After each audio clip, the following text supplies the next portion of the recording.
আজকে আমাদের আলোচনা কিরিটেশ্বরী মন্দির নিয়ে, যা হিন্দু ধর্মের শাক্ত মতের পবিত্র তীর্থ শক্তিপীঠগুলির অন্যতম।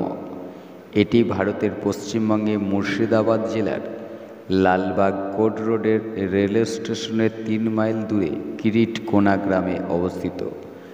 রাঢ় প্রাচীন পীঠস্থানগুলির মধ্যে কিরিটকোনা অন্যতম।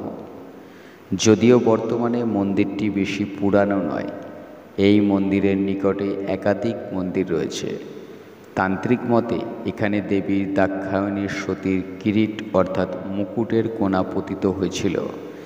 যেহেতু এখানে দেবীর কোনো অঙ্গ পতিত হয়নি, তাই এই স্থানকে অনেক তান্ত্রিকবিদ পূর্ণপীঠ না বলে উপপীঠ বলে থাকেন।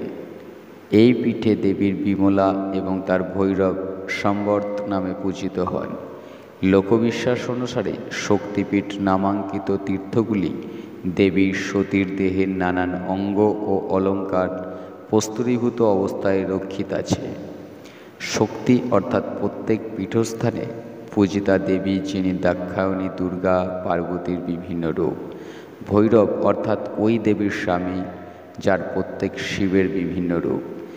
দেহখণ্ড বা অলঙ্কার অর্থাৎ দেবীর শরীরের বিভিন্ন অংশ বা অলঙ্কার, যা ভগবান বিষ্ণুর সুদর্শন চক্রের দ্বারা ছেদনের পর এই পীঠস্থানে পতিত হয়েছিল।